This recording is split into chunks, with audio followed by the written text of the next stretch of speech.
প্রতিটা ম্যাচ, প্রতিটা মুহূর্ত জয়ের উল্লাস আর হারের নীরবতা। মাঠের খেলা, টেবিলের খেলা, আবেগ, অ্যাকশন আর বিশ্লেষণ। খেলা যেমন, খবর তেমন, গরমাগরম।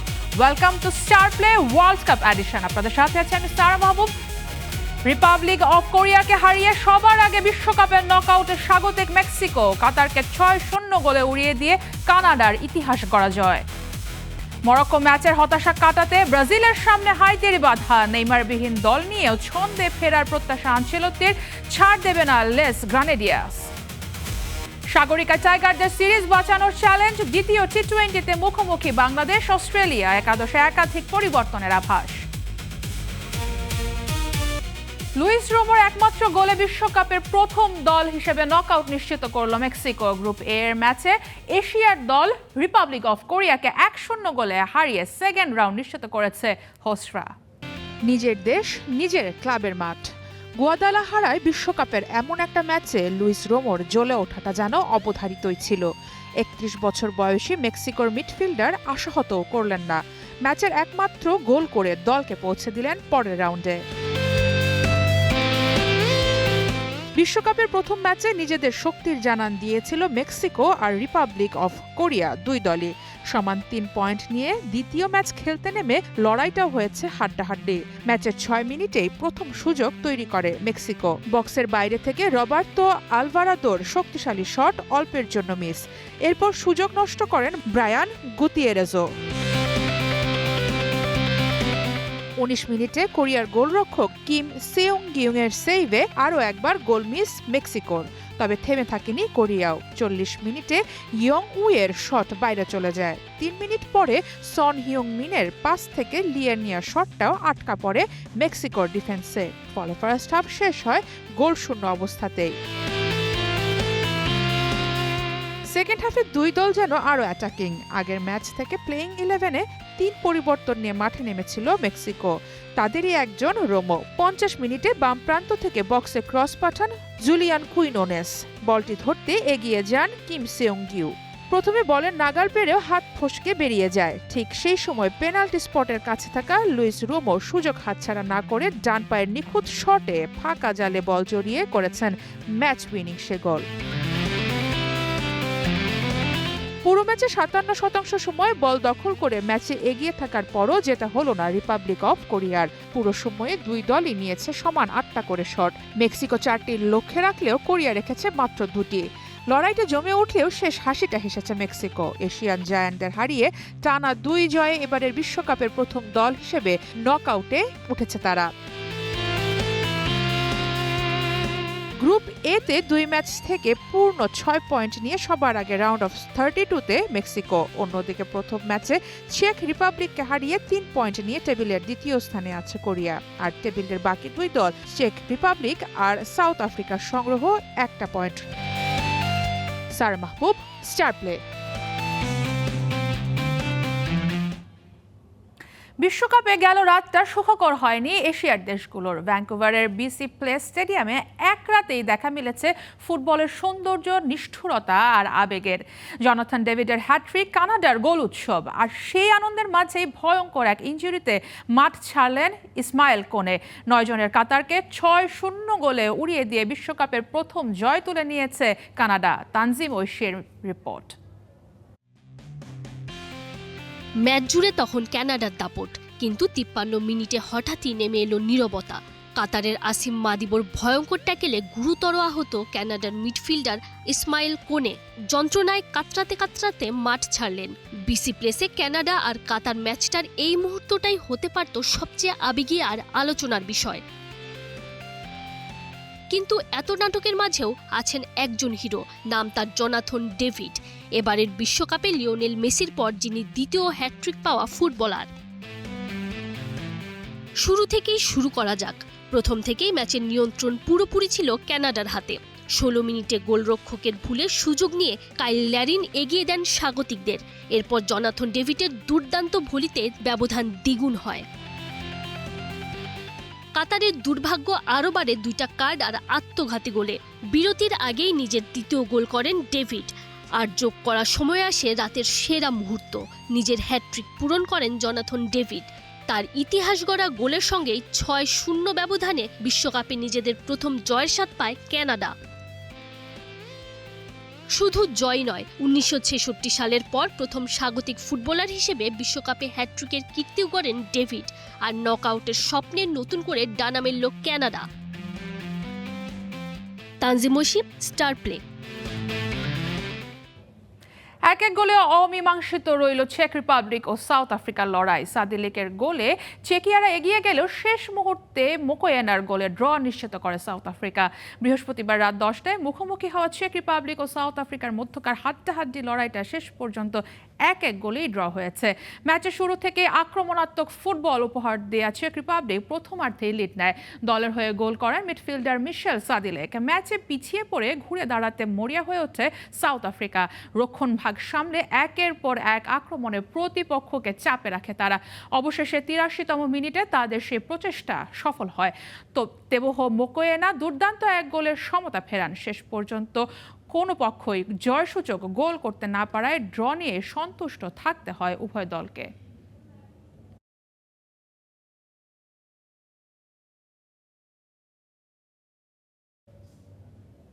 মরক্কো ম্যাচের হতাশা কাটিয়ে বিশ্বকাপে নিজেদের দ্বিতীয় ম্যাচে মাঠে নামছে ৫ বারের বিশ্ব চ্যাম্পিয়ন ব্রাজিল। গ্রুপ অফ সিতে সেলেসাওদের প্রতিপক্ষ ক্যারিবিয়ান দেশ হাইতি। ফুল ফিট না হওয়ায় এই ম্যাচেও নেইমারকে পাচ্ছে না আনচেলত্তি। দলে একাধিক ইনজুরির কনসার্ন আছে, চারিপাশে তীর্যক সমালোচনা থেকে মুক্তির চ্যালেঞ্জ। তবুও ডন কার্লো প্রতিপক্ষের সাথে খেলছেন মাইন্ড গেম। অন্যদিকে কাবো ভার্দে কঙ্গোর ম্যাচ থেকে অনুপ্রেরণা নিয়ে ব্রাজিলকে ভরকে দিতে চায় হাইতি। যুক্তরাষ্ট্রের ফিলাডেলফিয়ায় স্টেডিয়ামে ম্যাচ শুরু শনিবার সকাল 6:30টায়। অবশেষে যেন বর্ষা এলো। নিউ জার্সিতে প্রশান্তির বৃষ্টি। দ্বিতীয় দিনের মতো অনুশীলনে the great Neymar full fit. এই মুহূর্তটার জন্য কতই না অপেক্ষা। কিন্তু ডন কার্লোর মনে কি আসলেই প্রশান্তি আছে? সাম্বার তাল ছন্দময় ফুটবল, কিন্তু ব্রাজিলের সেই সুরের তালে কাটা পড়েছে। মরক্কোর বিপক্ষে কোনোভাবে একটা পয়েন্ট পাওয়া গেছে। টুর্নামেন্টে টিকে থাকতে তাই পা হরকালেই যে বিপদ। গ্রুপ অফ সিতে সেলেকাওদের প্রতিপক্ষ কনকাকাফ অঞ্চলের দেশ হাইতি। ম্যাচটির আগে শেষ অনুশীলনে কিছুটা লুকো ছাপা কার্লো আনচেলত্তির। গণমাধ্যমের জন্য বরাদ্দকৃত সময়ে করালেন কেবলই গাগরমের ফিটনেস ট্রেনিং। নেইমার ফিরলেও এ ম্যাচেও খেলা হচ্ছে না তার। মরক্কোর মতো ক্যারিবিয়ান দল হাইতি অবশ্য প্রতিপক্ষ হিসেবে অতটা প্রবল নয়। তবে ৫০ শামুকে পা হরকানোর ভয় তো আছেই, তাই তো সাবধানী আনচেলত্তি। সমীহ করছেন লেস গ্রেনেডিয়াদের। তবে প্রেসমিটে কিছুটা মেজাজ হারালেন তিনি। দেখুন, মরক্কোর বিপক্ষে আমরা ভালো খেলিনি, তাই সমালোচনা হতেই পারে। তবে যৌক্তিক সমালোচনা হওয়া উচিত। সবাই জানে ব্রাজিল কি করতে পারে। ইতিপূর্বে অনেকবারই তারা এটা করে দেখিয়েছে এবং আমিও এ ধরনের চাপ সামলেছি। এটা আমাদের জন্য একটা ওয়েক আপ কল। তবে প্রতিপক্ষকে হালকাভাবে নেয়ার কোনো সুযোগ নেই। আহত বাঘ ভয়ঙ্কর। সমর্থকদের তীব্র আকাঙ্ক্ষা, হতাশার টের পান ব্রাজিলিয়ান কোচ। তাই তো রাতারাতি দিলেন বদলে ফেলার অঙ্গীকার, দিলেন বড় রদবদলের আভাস। হাইতিকে হারাতে আমরা সাধ্যমতো সবকিছুই করব। আপনি দারুণ একটা পরিবর্তনও দেখতে পারবেন মাঠের খেলাতে। স্টার্টিং লাইন আপেও একাধিক পরিবর্তন হবে। তবে কাজটা সহজ হবে না জানি। অন্যদিকে চলতি বিশ্বকাপে একের পর এক চমক দেখাচ্ছে ছোট দলগুলো। কাবো ভার্দে কঙ্গো লড়েছে প্রতিপক্ষের চোখে চোখ রেখেই। অনুপ্রেরণা সেখান থেকে নিতে চায় হাইতি। আমরা 52 বছর পর বিশ্বকাপে খেলছি। আমরা জানি সমর্থকরা আমাদের দিকে তাকিয়ে আছে। তবে বাস্তবতাও আমাদের মানতে হবে। এ ধরনের ম্যাচ থেকে আমাদের হারানোর কিছুই নেই। বিশ্বকাপে আমাদের যোগ্যতা প্রমাণ করে এসেছি। এবার ব্রাজিলের বিপক্ষে ম্যাচে যোগ্যতা প্রমাণের পালা। মুখোমুখি লড়াই অবশ্য 3 ম্যাচে শতভাগ জয়ের পাশাপাশি হাইতির জালে 17 গোল দিয়েছে ব্রাজিল, যার সবশেষ স্কোর লাইন 7-up 1 ডাউন, অর্থাৎ 7-1। এক দশক আগের সেই ম্যাচটাও হয়েছিল এই মার্কিন মুলুকেই। সব মিলিয়ে তাই 5 বারের বিশ্ব চ্যাম্পিয়নদের ছন্দে ফেরার চ্যালেঞ্জ। মাহবুব রিমন, স্টার প্লে। হাইতির বিপক্ষে ম্যাচের জন্য নতুন করে দাবার ছক সাজাচ্ছেন কোচ কার্লো আনচেলোত্তি। রক্ষণে পরিবর্তনের আভাস, মাঝ মাঠে নতুন সমীকরণ, আক্রমণে চিরচেনা ব্রাজিলিয়ান আগ্রাসন ফিরিয়ে আনার পরিকল্পনা। 4-2-4 ফরমেশনে ঝড় তোলার প্রস্তুতি নিচ্ছে সেলেসাওরা, যেখানে প্রতিটি পজিশনে চলছে তীব্র প্রতিযোগিতা। রাফিনিয়ার ফিটনেস শঙ্কা আর কুনিয়া থিয়েগোর লড়াই মিলিয়ে ব্রাজিল শিবির এখন উত্তেজনায় টকবক করছে। প্রশ্ন একটাই, আনচেলোত্তির নতুন রণকৌশল কি হাইতির বিপক্ষে শুরু করবে ব্রাজিলের রাজকীয় প্রত্যাবর্তনের গল্প? হেক্সা মিশনের শুরুতেই ধাক্কা, র্যাঙ্কিংয়ের 7 নম্বরে থাকা মরক্কোর সাথে ড্রপ। গ্রুপ সিতে এখন টিকে থাকার লড়াই সেলেসাওদের। দলের ভঙ্গুর পারফরমেন্সে এখন পুচকে হাইতিও চোখ রাঙাচ্ছে ডন কার্লোকে। র্যাঙ্কিংয়ের 85 নম্বরে থাকা দলটার বিপক্ষে ঘুরে যেয়ে দাঁড়াতেই হবে 5 বারের বিশ্ব চ্যাম্পিয়নদের। অগ্নি পরীক্ষাকে সামনে রেখে ব্রাজিলের ডাগআউটে চলছে এক চরম মনস্তাত্ত্বিক দাবার চাল। ইতালিয়ান মাস্টারমাইন্ড কার্লো আনচেলোত্তি তার রণপরিকল্পনা পুরোপুরি টপ সিক্রেট রাখলেও নিউ জার্সির রুদ্ধদ্বার অনুশীলনের আবহ জানান দিচ্ছে হাইতির রক্ষণভাগ চূর্ণ বিচূর্ণ করতে ব্রাজিল ফিরছে তাদের সেই অতি আক্রমণাত্মক ও চিরচেনা 4-2-4 ফরমেশনে। আভাস মিলেছে সেলেসাওদের রক্ষণে আসছে রদবদল। ইবানিয়েজের জায়গায় অভিজ্ঞতার ঝুলি নিয়ে রাইট ব্যাকে ফিরতে পারেন দানিলো। অন্যদিকে বাম উরুর চোটে ভুগছেন ডিফেন্সের মূল ভরসা গ্যাব্রিয়াল মাগালায়েস। তার জায়গায় অনুশীলনে লিও প্যারেইরাকে পরখ করেছেন আনচেলোত্তি। অবশ্য শেষ মুহূর্ত পর্যন্ত গ্যাব্রিয়ালের জন্য অপেক্ষা করবেন ডন কার্লো। মরক্কো ম্যাচে হলুদ কার্ড দেখে প্রথমার্ধ শেষে আর মাঠে নামানো হয়নি মাঝ মাঠের মূল কারিগর ক্যাসিমেরোকে। হাইতির বিপক্ষেও স্টার্টিং 11-এ তার থাকা নিয়ে সন্দেহ নেই, তবে মাঝমাঠ নিয়ে যে কাটাছেঁড়া হবে তা প্রায় নিশ্চিত। সবশেষ অনুশীলনে ব্রুনো গিমারায়েসের পাশে ফ্যাভিনিওকে খেলিয়ে এক নতুন কম্বিনেশনও বাজিয়ে দেখেছেন কোচ। সবচেয়ে বড় চমক আসতে পারে শেষ মুহূর্তে লুকাস পাকেতার জায়গায় লুইস হেনরিকের আকস্মিক অন্তর্ভুক্তি দিয়ে। আনচেলোত্তির 4-2-4 ফরমেশনের ফ্রন্টলাইনের জায়গা নিয়ে মিলেছে লড়াইয়ের আভাস। শুরুর একাদশে জায়গা পেতে ইগোর থিয়াগো ও ম্যাথিউস কুনিয়ার মধ্যে চলছে শেয়ানে টক্কর। অনুশীলনে ইগোর থিয়াগোকে মূল একাদশে দেখা গেলেও হাইতির বিপক্ষে স্টার্টিং 11-এ দেখার সম্ভাবনা রয়েছে ম্যাথিউস কুনিয়াকে। মরক্কো ম্যাচের ধকল কাটাতে না কাটাতেই পায়ে ফোঁসকা পড়েছে রাফিনিয়ার। অনুশীলনেও বেশি জোর দেননি এই বার্সা ফরওয়ার্ড। তার জায়গায় প্রস্তুত রাখা হয়েছে আর্সেনালের ফরওয়ার্ড গাব্রিয়াল মার্তিনেল্লিকে। অবশ্য মাঠের রোমাঞ্চে রাফিনিয়াকেই দেখা যাবার সম্ভাবনা বেশি। প্রায় 3 বছরের দীর্ঘ চোটের আন্তর্জাতিক নির্বাসন কাটিয়ে দলের মহাতারকা নেইমার জুনিয়র অবশেষে বল পায়ে অনুশীলনে নেমেছেন। সাংবাদিকদের দিকে তাকিয়ে তার স্বভাবসুলভ চওড়া হাসি আর তোমরা কি আমাকে মিস করছো চিৎকার পুরো ব্রাজিল শিবিরে এখন টনিক হিসেবে কাজ করছে। অবশ্য এখনই এই সুপারস্টারকে নিয়ে কোনো বড় সিদ্ধান্ত নিতে রাজি নন দলের মেডিকেল স্টাফরা। মরক্কোর বিপক্ষে ধাক্কা খাওয়ার পর বিশ্বজুড়ে ফুটবল বিশ্লেষকরা যখন ব্রাজিলের হেক্সা মিশন নিয়ে সংশয় প্রকাশ করছেন, তখন মাঠের নতুন রণকৌশলী লিখতে পারে সেলেসাওদের রাজকীয় প্রত্যাবর্তনের গল্প। তৌহিদুল ইসলাম, স্টার প্লে। হাইতিকে প্রতিপক্ষ হিসেবে পেলেই গোল বন্যায় ভাসায় ব্রাজিল। ক্যারিবিয়ান অঞ্চলের দেশটির বিপক্ষে 3 দেখায় মোট 17 গোল দিয়েছে সেলেসাওরা। বিশ্বকাপেও হাইতির বিপক্ষে কি গোল উৎসব করবে ব্রাজিলের ফরওয়ার্ডরা? বিস্তারিত জানাচ্ছেন ইয়াসির আরাফাত সবুজ। 2014 বিশ্বকাপে জার্মানির বিপক্ষে 7 আপ খাওয়া ব্রাজিল নিজেদের জ্বালা মিটিয়েছিল 2016 কোপা আমেরিকায়। সেই আসরে সেলেসাওরা 7 আপ খাইয়েছিল হাইতিকে। ক্যারিবিয়ান অঞ্চলের দেশটিকে ব্রাজিল হারিয়েছিল 7-1 গোলে। প্রায় 10 বছর পর আবারও হাইতির বিপক্ষে মাঠে নামবে 5 বারের বিশ্ব চ্যাম্পিয়নরা। এবারেও কি দেশটিকে গোল বন্যায় ভাসিয়ে দেবে ব্রাজিল? পরিসংখ্যান তো তাই বলে। 16 কোপা আমেরিকা ছাড়াও এর আগে 2 বার হাইতির বিপক্ষে প্রীতি ম্যাচ খেলেছিল ব্রাজিল। সেই 2 ম্যাচে 10 গোল দিয়েছিল সেলেসাওরা। 26 বিশ্বকাপে অন্যতম শক্তিশালী ও ভয়ঙ্কর আক্রমণ ভাগ নিয়েই খেলতে গেছেন কার্লো আনচেলোত্তি। ইনজুরির কারণে এই ম্যাচেও খেলবেন না নেইমার জুনিয়র।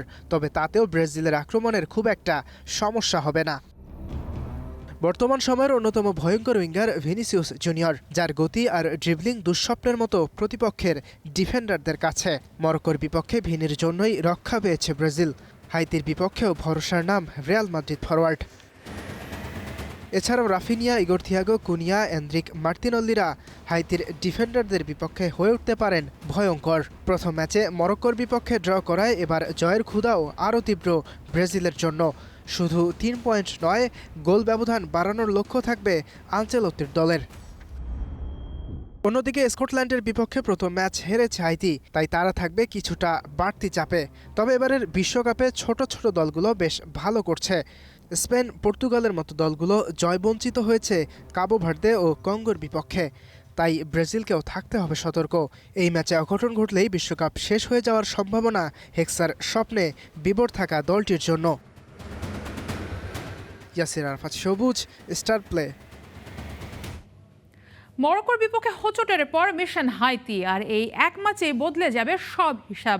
গ্রুপ সিতে এখন ব্রাজিলের সামনে কি সমীকরণ? গ্রুপ চ্যাম্পিয়ন হতে হলে কত পয়েন্ট পেতে হবে সেলেসাওদের, জানাচ্ছেন তানজিম ঐশী। ব্রাজিল দলটার জন্য ভক্তদের এই ভালোবাসা অফুরন্ত। প্রথম ম্যাচেই হোঁচট, তবে দলের পাশে সমর্থকরা অটল অবিচল। ভক্তদের এই ভালোবাসার প্রতিদান দিতে সেলেসাওদের লক্ষ্য এখন টেবিল টপার হয়ে পরের রাউন্ডে জায়গা নিশ্চিত করা। কিন্তু কোন সমীকরণে সেরা হওয়ার পথ খুঁজে পাবে 5 বারের বিশ্ব চ্যাম্পিয়নরা? চলুন হিসেব মেলানো যাক। বিশ্বকাপের গ্রুপ সিতে প্রথম ম্যাচ শেষে 1 নম্বরে স্কটল্যান্ড। এক ম্যাচে 1 জয় নিয়ে তাদের পয়েন্ট 3। অন্যদিকে ব্রাজিল আর মরক্কো নিজেদের ম্যাচ ড্র করায় 2 দলের পয়েন্ট 1 করে। হাইতির পয়েন্ট এখনও 0। প্রথম ম্যাচে মরক্কোর বিপক্ষে 1-1 গোলের ড্র। শুরুতেই 2 গুরুত্বপূর্ণ পয়েন্ট হারিয়েছে কার্লো আনচেলত্তির দল। এখন ব্রাজিলের সামনে বাকি 2 ম্যাচ, প্রথমে হাইতি, পরে স্কটল্যান্ড। কাগজে কলমে হাইতির বিপক্ষে জয় প্রত্যাশিত ফল। এই ম্যাচ জিতলে দলটার পয়েন্ট হবে 4, কিন্তু গ্রুপ চ্যাম্পিয়ন হওয়ার আসল লড়াইটা হতে পারে শেষ ম্যাচে স্কটল্যান্ডের বিপক্ষে। শনিবার ভোর 4টার ম্যাচে যদি স্কটল্যান্ড মরক্কোকে হারায় তাহলে তাদের পয়েন্ট হবে 6। সেই ক্ষেত্রে ব্রাজিলকে শেষ ম্যাচে স্কটল্যান্ডকে হারাতেই হবে। তাতে ব্রাজিল পৌঁছে যাবে 7 পয়েন্টে, আর গ্রুপ সেরা হওয়ার পথটাও খুলে যাবে। অন্যদিকে যদি স্কটল্যান্ড আর মরক্কো ম্যাচ ড্র হয় তাহলে স্কটল্যান্ডের পয়েন্ট হবে 4 আর মরক্কোর 2। তখন হাইতিকে হারালে ব্রাজিলই চলে যাবে শীর্ষে। সেই ক্ষেত্রে শেষ ম্যাচে ড্র করলেও ব্রাজিলের পয়েন্ট হবে 5, আর গ্রুপ সেরা হওয়ার সম্ভাবনা অনেক বেড়ে যাবে। আর যদি মরক্কো স্কটল্যান্ডকে হারিয়ে দেয় তাহলে গ্রুপের সমীকরণ আরও জটিল হয়ে যাবে। তখন ব্রাজিলকে শুধু নিজেদের ম্যাচ জিতলেই হবে না, গোল ব্যবধানের হিসাবটাও গুরুত্বপূর্ণ হয়ে উঠবে। তবে সবচেয়ে সহজ সমীকরণ একটাই, হাইতি আর স্কটল্যান্ড 2 ম্যাচেই জয়। তাহলে ব্রাজিলের পয়েন্ট হবে 7, আর অন্য কোনো দলের ওপর নির্ভর করতে হবে না। সেলেসাওদের জন্য সুখবর হলো ভাগ্য এখনো পুরোপুরি তাদের হাতেই আছে। প্রথম ম্যাচে হোঁচট খেলেও গ্রুপ চ্যাম্পিয়ন হওয়ার সুযোগ এখনো অটুট রয়েছে। তবে সেই লক্ষ্য পূরণে আর কোনো ধরনের ভুল করার সুযোগ নেই ব্রাজিলের। Tanzim Oishi, star play. Group পর্বে আর্জেন্টিনার দ্বিতীয় প্রতিপক্ষ অস্ট্রিয়া। বিশ্ব চ্যাম্পিয়নদের জন্য কতটা বিপজ্জনক হতে পারে ইউরোপিয়ান দলটি? অস্ট্রিয়ার কোচ রাল্ফ রাঙ্কিনের কৌশল কি হবে? মেসিকে আটকাতে কি করবেন তিনি? বিপরীতে আর্জেন্টিনার স্ট্র্যাটেজি বা কি হবে? সব প্রশ্নের উত্তর রহমান পেয়ারের এক্সপ্লেনারে। লিওনেল মেসিকে থামাবে কে? আলজেরিয়া চেষ্টা করেছিল 4 ডিফেন্ডার, কঠিন রক্ষণ, সাজানো ফাঁদ। মেসি হ্যাট্রিক করলেন। এবার আর্জেন্টিনার সামনে আসছে অস্ট্রিয়া। রাল্ফ রাঙ্গনিকের দল 22 জুন ডালাস স্টেডিয়াম। গ্রুপ জের শীর্ষ 2 দল মুখোমুখি। প্রশ্ন একটাই, এবার কি মেসিকে বোতলবন্দি করা যাবে? রাল্ফ রাঙ্গনিক অস্ট্রিয়ার কোচ। মডার্ন জার্মান ফুটবলের গডফাদার বলা হয় রাঙ্গনিককে। গেগেন প্রেসিং কৌশলের উদ্ভাবক। গেগেন প্রেসিং কি? ফুটবলে বল হারানোর মুহূর্তটি যে কোনো দলের জন্য সবচেয়ে ঝুঁকিপূর্ণ। এই সময় প্রতিপক্ষ দল গুছিয়ে ওঠার সুযোগ পায় না, তাই পিছু হটে ডিফেন্স তৈরি না করে বল হারানো খেলোয়াড় এবং তার আশপাশের ফুটবলাররা সরাসরি বলের দখল নেয়া খেলোয়াড়ের উপর প্রচণ্ড চাপ সৃষ্টি করে। এর ফলে প্রতিপক্ষ ভুল পাস দিতে বাধ্য হয় বা বলের নিয়ন্ত্রণ হারায়। এই কৌশলের মূল মন্ত্র হলো বল হারালে পেছনের দিকে না দৌড়ে সামনের দিকে রিয়্যাক্ট করা। রাল্ফ রাঙ্গনিক ফুটবলের দার্শনিক, নির্মম, হিসেবি, বৈজ্ঞানিক। তিনি ম্যান মার্কিংয়ে বিশ্বাস করেন না। একজন মানুষের পেছনে আরেকজন মানুষ লাগিয়ে দেয়া এই পুরনো পদ্ধতিতে তার আস্থা নেই। আর মেসিকে ধরে রাখার মতো ডিফেন্ডার ফুটবল দুনিয়াতেই নেই। তাহলে অস্ট্রিয়ান কোচ রাংনিক কি করবেন? তিনি মেসিকে থামাবেন না, তিনি মেসির কাছে বলই পৌঁছাতে দেবেন না। কৌশল 1, সরবরাহ লাইন কেটে দেয়া। ধরুন একটা শহরকে অবরোধ করতে চান, শহরের ভেতরে সেনা পাঠাবেন না, রাস্তা বন্ধ করে দিবেন, খাবার আসবে না, অস্ত্র আসবে না, শহর নিজেই ভেঙে পড়বে। রাংনিকের পরিকল্পনা ঠিক এটাই। মেসির কাছে বল পৌঁছায় কিভাবে? এনজো ফার্নান্দেস, ডিপল, ম্যাকঅ্যালিস্টারের পা হয়ে গভীর থেকে সুতোর মতো পাস। মেসি লাইনের মাঝখানে দাঁড়িয়ে থাকেন আর ঠিক সময়ে বল পান।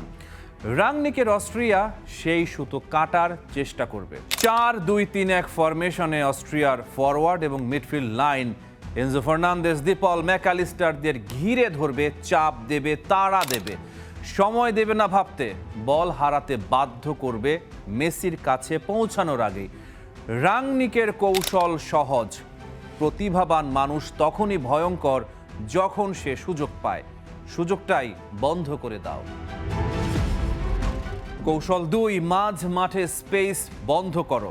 মেসির প্রিয় জায়গা কোনটা? ডান হাফ স্পেস। সেখানে নেমে আসেন, বল পান, ঘুরে তাকান, তারপর থেকেই বিপদ শুরু। কনরাড লাইমার আর মার্সেল সাবিৎজার, এই দুজন অস্ট্রিয়ান মিডফিল্ড ইঞ্জিন, দুজনেই অক্লান্ত, দুজনেই স্মার্ট। এই দুজন মিলে মেসির চারপাশে একটা অদৃশ্য বক্স তৈরি করতে পারেন। স্ট্র্যাটেজি হলো মেসি যখনই সেই জায়গায় নামবেন, লাইমার আসবেন, সাবিৎজার আসবেন, পাসিং লেন বন্ধ হবে, ঘোরার জায়গা থাকবে না। কিন্তু এখানেই বিপদ। মেসিকে বক্সে আটকাতে গিয়ে যদি দুজন মিডফিল্ডার সরে যান, আর্জেন্টিনার অন্য কেউ ফাঁকা জায়গা অর্থাৎ স্পেস পাবেন। রাংনিকের দলকে তাই একসাথে দুটো সমস্যা সামলাতে হবে।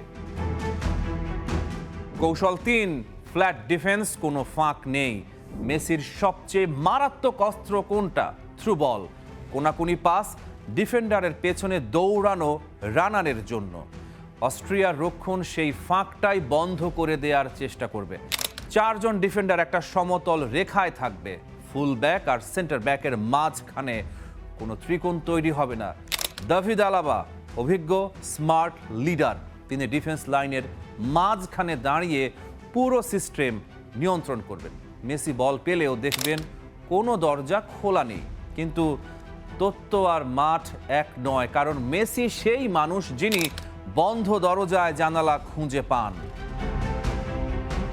কৌশল 4, আক্রমণী সেরা রক্ষণ। রাংনিকের আসল চাল হয়তো এটাই। মেসিকে থামানোর সবচেয়ে কার্যকর উপায় আর্জেন্টিনাকেই রক্ষণে ব্যস্ত রাখো। বল কেড়ে নাও দ্রুত, উঁচু পজিশনে, তারপর ট্রানজিশন বিদ্যুৎ গতিতে। আর্জেন্টিনা যখন পেছনে দৌড়াচ্ছে, মেসি তখন খেলার বাইরে। অস্ট্রিয়ার ফরওয়ার্ডরা দ্রুত, ট্রানজিশনে ভয়ঙ্কর। আর্জেন্টিনার আক্রমণাত্মক ফুল ব্যাকরা সামনে থাকলে পেছনে জায়গা থাকে, সেই জায়গাটাই অস্ট্রিয়ার টার্গেট হবে। মেসিকে খেলা থেকে বিচ্ছিন্ন করো, বলের দিক থেকে নয়, দলের দিক থেকে। কিন্তু মেসিকে আদৌ থামানো কি সম্ভব? আলজেরিয়া ভেবেছিল পারবে, কিন্তু পারেনি। মেসির হ্যাট্রিক, 3-0 গোলে হারতে হয়েছে। আর কদিন পরে মেসির বয়স হবে 39, শেষ বিশ্বকাপ, কিন্তু সময় যেন উল্টো দিকে হাঁটছে। রাংনিকের গেগেন প্রেসিং দুর্দান্ত, কিন্তু গেগেন প্রেসিং একটা সিস্টেম, কিন্তু মেসি জিনিয়াস। সিস্টেম দিয়ে জিনিয়াসদের সব সময় আটকানো যায় না। লাইমার আর সাবিৎজার তাড়া করবেন, মেসি একটু সরবেন, 1 সেকেন্ড 1 ইঞ্চি, ব্যাস বল বেরিয়ে যাবে, গোলও হবে। কারণ মেসির শরীরে এমন একটা ঘড়ি আছে, সেটা আর কারো কাছে নেই। ডালাসের রাতে কি হবে? দুটো দল, দুটো দর্শন। একদিকে রাংনিক, বিজ্ঞান, কঠোর শৃঙ্খলা, সিস্টেম। অন্যদিকে মেসি, শিল্প, সৃজনশীলতা, অলৌকিকতা। অস্ট্রিয়া লড়বে, কঠিন লড়াই হবে। জর্ডানের বিপক্ষে ওদের 3-1 জয় দেখিয়েছে এই দল। সুসংগঠিত, শক্তিশালী, আত্মবিশ্বাসী। কিন্তু শেষ প্রশ্নটা থেকে যায়, যে মানুষ আলজেরিয়ার বিপক্ষে কেঁদেছিলেন এবং তারপরও হ্যাট্রিক করেছিলেন, যে মানুষ ব্যক্তিগত কষ্ট বুকে নিয়ে বল জালে পাঠিয়েছিলেন, সেই মানুষকে থামানো কঠিন। Rahman pair, star play. Lionel মেসির বাবার অসুস্থতা নিয়ে নানা গুজব ছড়িয়ে পড়ে সোশ্যাল মিডিয়ায়, আর তাতে বিরক্ত ও হতাশ মেসির পরিবার। ইএসপিএনকে দেয়া এক বিবৃতিতে মেসির পরিবারের পক্ষ থেকে জানানো হয়েছে মেসির বাবার শারীরিক অবস্থা এখন উন্নতির দিকে। বাবা তুমি আমার যত খুশির কারণ। সেই বাবা যখন অসুস্থ থাকে তখন কি আর মনে খুশি আসে? তাই তো আলজেরিয়ার বিপক্ষে গোলের পর লিওনেল মেসি কান্না করেছেন অঝরে। তাৎক্ষণিক আর্জেন্টাইন মহাতারকার কান্নার কারণ জানা না গেলেও পরবর্তীতে জানা যায় মেসির বাবা হোর্হে মেসি ভুগছেন জটিল শারীরিক সমস্যায়। ম্যাচ শেষে মেসিও বলেছেন খেলার সাথে কান্নার কোনো সম্পর্ক নেই, তার ফ্যামিলি কঠিন সময়ের মধ্য দিয়ে যাচ্ছে। খুশির খবর, মেসির বাবার অবস্থা এখন উন্নতির দিকে। ইএসপিএনের কাছে পাঠানো এক বিবৃতিতে মেসির পরিবার জানিয়েছে হোর্হে মেসির শারীরিক অবস্থা এখন উন্নতি হচ্ছে, তিনি সুস্থ হয়ে ওঠার প্রক্রিয়ায় রয়েছেন। আলজেরিয়ার বিপক্ষে ম্যাচের আগেই মেসি তার বাবার অসুস্থতার খবর জানতেন। তারপরও তিনি অসাধারণ মানসিক শক্তির পরিচয় দিয়েছেন। সামাজিক যোগাযোগ মাধ্যমে মেসির বাবার মৃত্যুর ভুয়া খবর ছড়িয়ে পড়েছিল। সৌভাগ্যবশত সেটি সত্য ছিল না। পরে মেসি পরিবার বিবৃতি দিয়ে বিষয়টি পরিষ্কার করে হোর্হে মেসির সুস্থতার পথে আছেন। তবে স্বাভাবিকভাবেই এই ঘটনা আর্জেন্টিনা জুড়ে ব্যাপক আলোড়ন সৃষ্টি করেছে এবং দলের মনোযোগেও এর প্রভাব পড়েছে। পরিবারে কঠিন সময় চললেও নিজের দায়িত্ব 16 আনাই পালন করেছেন মেসি। বিশ্বকাপের মঞ্চে হ্যাটট্রিক করেছেন, দলকে জিতিয়েছেন। তবে গোল উদযাপনের আড়ালে লুকিয়ে ছিল এক ছেলের বাবাকে নিয়ে দুশ্চিন্তা, আর সেই আবেগেই হয়তো অশ্রু গড়িয়ে পড়েছিল সর্বকালের সেরা এই ফুটবলারের চোখ দিয়ে। ইয়াসির আরাফাত, সবুজ, স্টার প্লে। এবারে ক্রিকেটের খবর। 3 ম্যাচ সিরিজের দ্বিতীয় টি-20তে বাংলাদেশের বিপক্ষে টস জিতে ব্যাটিং করবে অস্ট্রেলিয়া। টাইগার একাদশে এসেছে 2 পরিবর্তন, ফিরেছেন নাসুম আহমেদ আর নাহিদ রানা। প্রথম ম্যাচ হেরে সিরিজে 1-0-তে পিছিয়ে সিমন্স শিষ্যরা গোটা সিরিজ থেকে ছিটকে গিয়েছেন অধিনায়ক লিটন কুমার দাস। এই মুহূর্তে সাগরিকায় আছেন আমাদের সহকর্মী মামুনুর রশিদ। সবশেষ খবর জানতে সরাসরি চলে যাচ্ছি তার কাছে। মামুন, লিটন কুমার দাসকে ছাড়া পুরো সিরিজটাই খেলতে হচ্ছে টাইগারদের এবং একাদশের 2 পরিবর্তন, শুরুতে ব্যাট করবে অস্ট্রেলিয়া। এই একাদশ নিয়ে সাগরিকায় আরও কি একবার এই ম্যাচটাতে অস্ট্রেলিয়াকে রুখতে পারবে? দেখুন, সম্ভাবনা আছে। বাংলাদেশ দল যদি আমি সাম্প্রতিক সময় বলি, গত 1-1.5 বছরে দেখেন যে বাংলাদেশ দল যদি কোনো ফর্মেটে আমূল পরিবর্তন আনে সেটা হচ্ছে টি-20, এবং বাংলাদেশ দল টি-20তে বেশ ভালো সাকসেস হচ্ছিল টি-20 বিশ্বকাপে খেলতে যাওয়ার আগের এবং পরে। লিটন কুমার দাসের অধীনে এই টি-20 দলটা অনেক বেশি আগ্রাসী, অনেক বেশি ভালো ক্রিকেট খেলছে। যদি লিটন কুমার দাস নিয়মিত অধিনায়ক, তিনি ইনজুরির কারণে সেকেন্ড টি-20তে নেই, তিনি থার্ড টি-20তে থাকবেন না। 2টা পরিবর্তনের কথা আপনি বলেছেন যে 2টা পরিবর্তন এসেছে, নাহিদ রানা এবং নাসুম এসেছে। আমরা যদি প্রথম টি-20 দেখি, যেখানে বাংলাদেশ দল ব্যাটিংটা যদি একটু ভালো করতে পারতো, 15 থেকে 20টা রান বেশি করতে পারতো, তাহলে কিন্তু অস্ট্রেলিয়ার সাথে একটা ফাইট ম্যাচ হতো। সেকেন্ড টি-20তে অস্ট্রেলিয়া যেহেতু আগে ব্যাট করছে, বাংলাদেশের ব্যাটাররা উইকেটের আচরণটা বোঝার সুযোগ পাবেন, মাঠের আচরণটা বোঝার সুযোগ পাবেন। আমি একটু দর্শক যদি দেখাই, প্রচুর পরিমাণের দর্শক কিন্তু সারা আজকে এসেছে, ফুল কমপ্লেক্স গ্যালারি থাকবে। আমার যেটা মনে হচ্ছে সেটা হচ্ছে যে মানে ম্যাচ শুরু হয়ে যাওয়ার অনেক পরেও এই দর্শকরা মাঠে প্রবেশ করতে পারবেন, অনেকেই ম্যাচ মিস করবেন। আমরা একটু দর্শকদের সাথে কথা বলতে চাই। প্রচুর পরিমাণে দর্শক এসেছেন, এত পরিমাণে দর্শক আসছেন আজকে, বাংলাদেশের দর্শকদের আওয়াজে অস্ট্রেলিয়াকে কি হারানো সম্ভব হবে? আত্মবিশ্বাস আছে আজকে সিরিজ সমতায় ফিরবে, আগামী ম্যাচে বাংলাদেশ জিতবে। এখন এখানে দর্শকদের আসানোর পর টিকিট 150 টাকার টিকিট এখানে কালোবাজারে 600 টাকা 800 টাকা বিক্রি হচ্ছে। এটা কি খেলা পরিচালকের দোষ? আমরা অনেক দূর থেকে আসলাম এখানে কাউন্টার থেকে টিকিট কাটবো বলে। গতকাল আসরের পরে অ্যাপসে ঢুকলাম, তখনও টিকিট ছিল, মাগরিবের পরে ঢুকলাম, সোল্ড আউট হয়ে গেছে সব। এখন কাউন্টার দেখবো চিন্তা করলাম, দেখলাম কিনে এখানে টিকিট নেই। এখন আমরা তো এত দূর থেকে আসলাম, আসা যাওয়ার সেটাও লস, খেলাও দেখতে পেলাম সেটাও লস। তারপরও মনে একটা আশা আছে বাংলাদেশ আজকে জিতে সিরিজ সমতায় ফিরবে। আসলে দর্শক এবারের টিকিট সবগুলোই বেশিরভাগই অনলাইনে, কাউন্টারে আসলে টিকিট নেই, ফিজিক্যাল টিকিট নেই, অনলাইন থেকে কিনতে হবে। সেই সমস্যাটা আপনারা পোহাচ্ছেন। আমরা আরেকটু দর্শকদের সাথে কথা বলতে চাই। বাংলাদেশের আজকের একাদশটা কেমন মনে হচ্ছে? বাংলাদেশ দল আজকে কেমন করতে পারবে বলে মনে হয়? বলেন। জি ভাই, বাংলাদেশ আজকে কেমন করে মনে হয়? আপনি ব্রাজিলের জার্সি পরে এসেছেন। আমি ছোটবেলা থেকে ব্রাজিলের সমর্থক, সেই জন্য ব্রাজিলের জার্সি পরে আসছি। আমি বাংলাদেশ টিম নিয়ে খুবই আশাবাদী। অস্ট্রেলিয়ার জন্য অস্ট্রেলিয়ার সাথে ভালো একটা সিরিজ জিতে যাচ্ছি। আমরা ব্যাক টু ব্যাক উইন হয়ে আজকে এবং পরবর্তী ম্যাচে উইন হয়ে ইনশাআল্লাহ আমরা সেই জয় করবে এই আশাবাদ রাখি। আর একটা বিষয়, এখানে যে কালোবাজারি হচ্ছে, টিকিট কালোবাজারি, এটা থেকে পরিত্রাণ পাওয়ার জন্য সরকারকে সোচ্চার হতে হবে, ক্রিকেট বোর্ডকে সোচ্চার হতে হবে। আমরা অনেকেই হয়রানির শিকার হচ্ছি। 150 টাকার টিকিট আমরা 1000 টাকা 1200 টাকা আমাদের কিনতে হচ্ছে। এই জায়গা থেকে ক্রিকেট বোর্ডকে সোচ্চার হতে হবে, সচেতন হতে হবে। ধন্যবাদ।